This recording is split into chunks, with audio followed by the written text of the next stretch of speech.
भोपाल के Kushabhau Thackeray convention centre में बिरसा मुंडा की 150वीं जयंती के पहले आदिवासी समाज पर नेशनल कॉन्क्लेव का आयोजन हुआ। मुख्यमंत्री डॉक्टर मोहन यादव ने कार्यक्रम का शुभारंभ किया और कहा कि आदिवासी समाज के विकास में एनजीओ की भूमिका बेहद अहम है।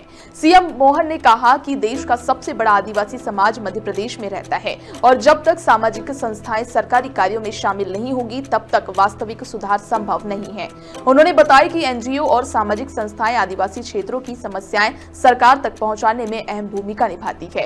इस कॉन्क्लेव में शिक्षा, स्वास्थ्य, आजीविका, वन अधिकार और प्रशासन जैसे मुद्दों पर 500 से अधिक विषय विशेषज्ञ जनजाति कल्याण से जुड़े हुए विषयों पर चर्चा हुई। आनंद का विषय भगवान बिरसा मुंडा के 150वीं जयंती का वर्ष चल रहा है। ऐसे में देश और प्रदेश दोनों सरकारों यशस्वी प्रधानमंत्री के नेतृत्व में पूरे आयोजन को सूत्रबद्ध रूप से बहुत अलग प्रकार से लेकिन इफेक्टिव तरीके से बनाने के लिए कृत संकल्पित है।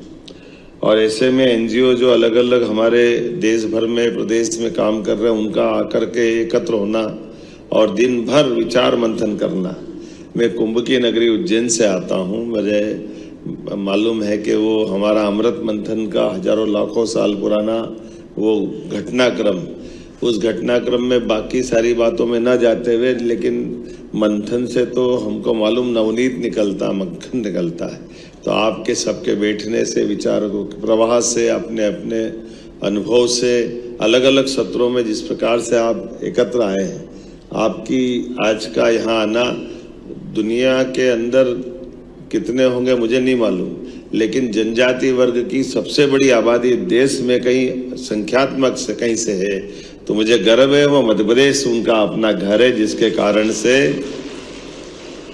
हमारे लिए वो भोले भाले भले अपनी मस्ती के साथ जीने वाले इस संसार के उथल पुथल से अलग हट कर के अल्हड़ मस्ताल है, लेकिन अपनी संस्कृति के प्रेम के साथ ओतप्रोत होकर के जीवन की सभी चुनौतियों से मुकाबला करते हुए जिस ढंग से जनजाति वर्ग के लोग जीते हैं, वाकई वो अद्भुत है।